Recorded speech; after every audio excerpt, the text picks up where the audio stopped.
and welcome to a special Oyster Stew podcast series presented by CRC Oyster and Morgan Lewis. This week's episode is part 4 of the series. Make sure to listen to the other episodes. You'll hear essential insights from industry veterans with decades of hands-on experience in wealth management, trading, technology, and SEC enforcement. To learn more about how CRC Oyster and Morgan Lewis can help your firm, visit oysterllc.com and morganlewis.com. All right, welcome. All right, Carolyn, you're going to lead us off today. What foundational policies should firms establish before integrating AI into their services? So where I start with is the use cases. You've made the decision that you're going to be using AI, and I think you want to make sure you're really clear and have thought through who's going to be using it and for what purposes. That's kind of thing one when you're thinking about your policies and your governance. I think you also don't want to lose sight of risk from the use of AI by others, whether that is because you're a trading firm and you got to be thinking about the risk that even if you're not using AI, somebody else might be, and how might that introduce risk to what you're doing, or counterparties or third parties. If you have vendors or others that you contract with and they're using AI either with your data or something else, does that introduce any risk that you've got to think about? So I think those are kind of the main categories I think about. And then you got to turn to your actual model for governance. And again, this is not a one size fits all, and it definitely shouldn't be an off the shelf, exercise where you take something and you just plug in your organization's name. You really want to think about what is your business, what are those categories of risk that you need to think about. And for your business, does it make sense to have, for example, a standalone AI policy? And maybe it does, particularly at the beginning. If you're thinking about how you're going to be introducing AI and the use cases and the people who are going to be using it. But maybe over time, or maybe, just because of, again, those use cases or what your organization is, it makes more sense instead of a standalone policy to instead introduce and incorporate AI into existing policies and procedures. I think we are rapidly reaching the point where just about anything is going to be AI when it comes to computers. So how does that make sense when you're looking at your overall policies and procedures of where AI fits in? And then you got to think about the players. Who's responsible for compliance and training? Who's responsible for the supervision of the AI system, including if it's generative AI, in the event it changes over time, your risk profile might change, either because of the use of AI or just what your business is doing. Those are all things that you've got to keep an eye on, and it might be different people in different parts of the organization.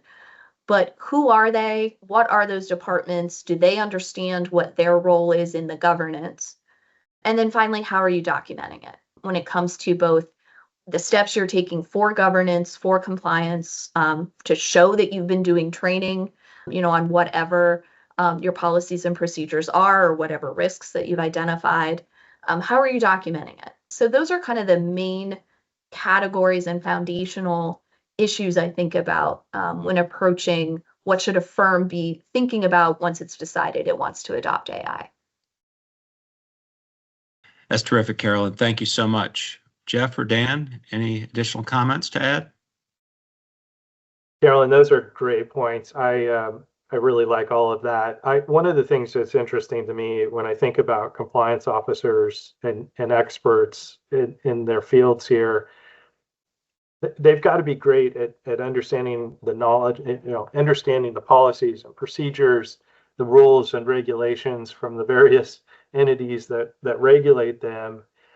And increasingly, what we've seen is they're having to get extremely more technical and understand technical systems. If you think about all of the latest regulations that have come over the last 10 years, it's just getting increasingly more technical. It was cyber security, coming to the forefront, and doing third-party risk management reviews of your vendors and understanding, all the security measures that your firms are taking. And now here comes, AI, and this is another very technical component that compliance officers need to stay up on, not just the rules and regs, but understanding the technology and how it's being used and the systems that are using it, like you had mentioned, is really critical to stay on top of. Education in these areas are so important, and staying on top of it. Things are moving so quickly, as we're seeing, things are constantly changing, new products are evolving, and so forth. I think one thing that's nice about some of our regulators is that they're trying to make rules and regs that are not specifically pertaining to AI, but adopting the old rules and regs so that it's inclusive of these new tools that are coming out with this technology. So we'll see how all of that comes on, but I just wanted to point out that I think, the compliance folks out there are amazing in that they have to keep up with all of this and stay very informed about all of these things and really think through, like you said, making it very specific to the company, the needs that they have, the way they're deploying these types of things, the third-party systems that they're using. All of those things kind of come into play, and so critical to be watching out for that. I think also a lot of firms are, for firms that are slow to adopt, that a lot of times it's because of this. It's because of the unknown, the fear of change, the fear of this new technology. And it's a lot easier to just say, no, we shouldn't do that, than to sit down and figure out, well, how can we develop these policies and procedures to establish, safe environment for us to operate. And I think it's paramount to firms now to be getting into this, because it's like you mentioned, Carolyn, it's going to be everywhere. It's going to be in all these systems. It's going to be pervasive, and to stay on top of it and start now, even if you start small, even if you're not using AI or not using very much, to really get in there and start working on these policies, either standalone or within your current policies and procedures that you have. So just great points there. Yeah. Yeah, and continuing to map and locate where AI has been inserted in your firm, where it's serving its purpose, and just ensuring you maintain that inventory. I mean, that's something we talk about, inventory of controls, but inventory of where AI has been inserted and where it's being leveraged. Great stuff. Great stuff. Next question to Dan. For firms with legacy systems, what strategies can facilitate a smooth transition to AI-driven processes? Yeah, it's a good question. And we all have legacy systems that we have to deal with, some better than others. There's two points I kind of want to make here in this particular area. One is, and Carolyn touched on it a little bit, which is, you need to sit down and think about how you're going to deploy AI. And I think before you even begin with that, I think you start with not trying to bring in AI to just solve a problem, but to really identify your problems first and foremost. What are your problems that you're having as a firm? Is it growth? Is it efficiencies? What are those things that you're trying to tackle? And then look to see if there's an AI solution that can help you do those types of things. The thing about AI is that it's not going to improve bad processes. It's going to supercharge good processes. So I think the focus here is, one is make sure you've got good processes in place. And if those processes are still, you think they can be sped up, they can be faster, they can be done more efficiently, and you think AI can help you with that, then that's a great place to start. If you have a messy process, clean that up first before you try to start adopting AI. The second point I wanted to make was around data. If you're just getting an AI solution, point solutions not requiring your data, it's fine. But so much of it, and particularly to your question, Pete, which is about AI processing and transitioning to systems that can improve processes, and we're talking about agentic AI, which is a tool that essentially takes generative AI and then takes it to one step level, and it actually actions and does something with the information that it's generated. Data is extremely important for those kind of agents and that AI to operate properly. And it's extremely critical that firms, before they adopt AI, have a good data strategy.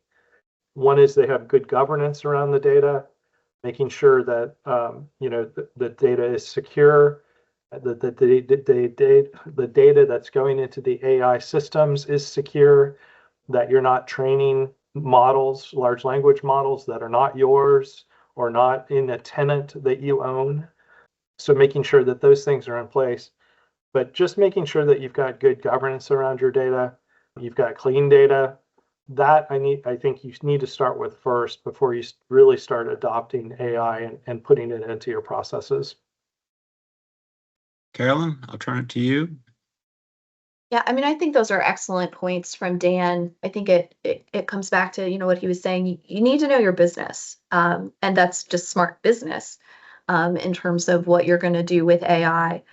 But that's also a place that a lot of the regulation starts. A lot of policy and procedure requirements under the SEC's rules and regulations, for example, have a reasonableness standard.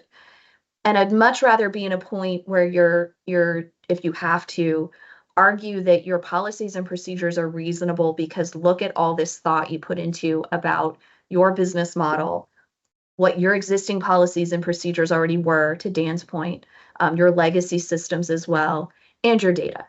And so I think it comes back to really going through those thought exercises to make sure that the AI makes sense, that, as Dan said, it's actually solving a problem that you have, and then that you've put all this thought into how you're going to implement it and then govern it going forward.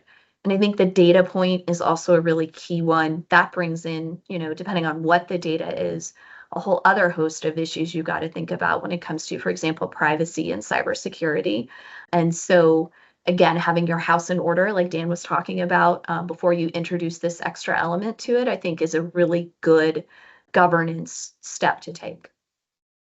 The thing that always comes back to me anytime we talk about data is the lifeblood of every firm, and it's the lifeblood of your business. Bad data is bad information. And here with AI, it's even more on steroids. We've got to have our data management strategy and those operational processes in place to ensure that data that is feeding your AI implementations. It's vitally important. So underpinning all of this, yes, cybersecurity, data security, access controls, all of that is got to feed this and be in really good shape before you start leaning too heavily on AI. So again, that's foundation. Let's get in your basement in order. Maybe not the house necessarily, but the basement. Super important. Jeff, anything to add? Maybe just an observation. We started with legacy systems, but Dan, legacy systems aren't an impediment to AI. You might need to do some house cleaning. We keep talking about data management and keeping it clean. You might have to resolve some, quote, legacy issues, but it's not an impediment to using AI at all, is it? Absolutely, Jeff. It's not an impediment. In fact, legacy just means old, right? It doesn't mean they're bad. Now they can be old and bad, but essentially, the opportunity here is to use AI to improve the capabilities of some of these systems. Whether that's a lot of cases when we're talking about processing, it's moving data between sometimes these legacy systems, because a lot of times the legacy systems aren't great at talking to each other. So I think it's not an impediment. There may be challenges because newer systems make it easier for systems to talk to one another, right? But there is opportunity there, I think, with legacy systems as well. I'm never going to hear the word legacy again without thinking old. So I've been called lots of things. Legacy is not one. All right. Well, the next question up is for Jeff. Jeff, you'll lead us off on this one. What does an effective AI readiness assessment entail for trading and capital markets divisions? Thanks, Pete. Well, when I think of a readiness assessment, first you have to think of the core areas which the firm have in place. And in that regard, I think they have to be committed to AI, to implementing it into their daily operations, actively managing the use. You have to make a commitment of resources, both financial and staff resources. And you have to make a commitment to the technology and the data needs. So an assessment would focus around those, and maybe for discussion or others' observations, in a moment or two. In my mind, I don't think it's going to be feasible to use AI just a little. By that, I mean your team's going to want to use it. It's going to help your operations. Your competitors are already using it, so you're going to have to try to keep up, whether it's on the trading or the operation side. And honestly, your vendors and key service providers are going to use it. So this isn't a case of, hey, we'll get to it when we can. Your firm needs to prepare for AI. You need to create a framework. And that's where I look at where to start a readiness assessment. Does your firm have a framework in place for the strategy of use and the commitment of the resources that are needed? And there, I'll talk about a few key elements. Number one, governance and oversight. And this is kind of what Carolyn was talking about earlier. You need a framework. Who owns it? Who's accountable for it? How's it going to be tested? How are new uses going to be implemented? All those types of things. Even on your vendor analysis, find out the degree they're using it, what data they need, those types of things. Again, sometimes clients get a little frustrated with us, but you need policies that define the ownership. And everybody can't be responsible, by the way, when I say ownership. You've got to define ownership, because if you don't define one group or person, it can't be owned by everybody, then nobody owns it. Second, which I think is key to a readiness assessment and into your framework, is the strategic alignment. Where are you using it? How does it make your firm more efficient, reduce risk, increase speed to trading? Make sure that any use of AI aligns with your business goals and isn't some excited trader or trading operations person seeing a new way to do things. Just making sure it fits the model, that leadership knows about it and is committed to supporting it, and that it can stay in place. From there, we can move into the actual use. Boy, we've talked a lot about data governance and quality a lot. Just got to add it in here one more time. You gotta, if you're going to do a readiness assessment, look at the data sourcing, the integrity, the access controls, the validation steps, things of that nature. Model risk management is also key. Some of this, I think, slides into the technology world because they have a lot of these procedures in place already. But model validation, performance testing, documentation. Again, from prior experience, I think documentation is not something people like to do, but I think you really need to have it in place here so everybody understands what's going on. And last, I will just say the technology and architecture with it, and maybe Dan, I don't know if you have any perspective on this, but I think if you're going to be using AI, you need to make a commitment to the technology and the architecture that's needed to run it, not have it clunk along. So I think that's a key part of a technology assessment. We can get into all kinds of things such as cybersecurity, change management, and those types of things, but those would be my priorities. So Dan, I think this is a natural segue to you here to chime in, and then we'll round things out with Carolyn. Yeah, that's perfect. And we've done these readiness assessments. There's different checklists out there, major firms that put them together. You can find them online. You can call a professional to come in and help you navigate these things. But it's important to do that assessment. Even if you've started with AI a little bit, you're using Copilot in Microsoft, for example. But when you're ready to really start, implementing your own large language models or agentic AI, I think it's really important to sit down as a firm and go through this readiness assessment and go through the paces to just make sure your firm's there. Like Jeff said, there's technology needs. Do you have the right resources in-house? Can you identify outside resources, consulting development firms that can help you? Do some of your partners and vendors, provide, additional services for you? Is your network there? We talked about data. I mean, all of these things are important. Going back to your policies and procedures, are those in place? Are you ready to start putting those things together and defining those? Your employee training is, critical. Where are your employees on all this? Are they interested? Are they wanting to use it? Is there a desire? Do they have the skills? Do you have a training program that helps them, adopt AI safely within your own tenant and your own network and things like that? So I can't emphasize this enough to be strategic around the assessment and don't just jump in and start deploying these things. As Jeff alludes to, sometimes these can get very technical. Yes, you can go buy a vendor that provides some AI solution for you, but when you really truly want to adopt a large language model or agentic AI, it's going to require some skills and/or a very good partner for you to come in and some technology that you may not have today.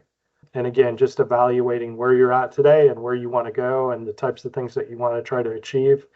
It's good to just take a beat and do that review, get comfortable with that. You're going to find gaps. You're going to find the areas where you need to improve things before you get into it. All right. Thanks, Dan. Carolyn, your turn.